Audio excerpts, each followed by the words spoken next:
మిలేరా Arjun Milei ఇది బాగా కజ్జమ్మా బాబాయ్గా ఎందుకు అంత కట్ చెప్తున్నా పెద్దగా వీడియో తీసుకున్నారు కదా కట్ చేస్తే అవి ఉండాలిరా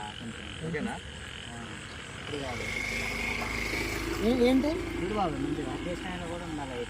అదంతా దగ్గర దగ్గర పెట్టా ఒకటి ఉంచాల్సింది అనవసరం రెండు కళ్ళకి కిందకి కళ్ళకి లైట్ అయ్యారా గొంతలు పడుతున్నాయి అదిరా లైట్ కళ్ళ దగ్గర రావాలి వీడియో తీసుకోండి అంతే చూడు అంతే చూడు ఏదిరా రైట్ చూడు వస్తున్నారా ఇప్పుడు చూడు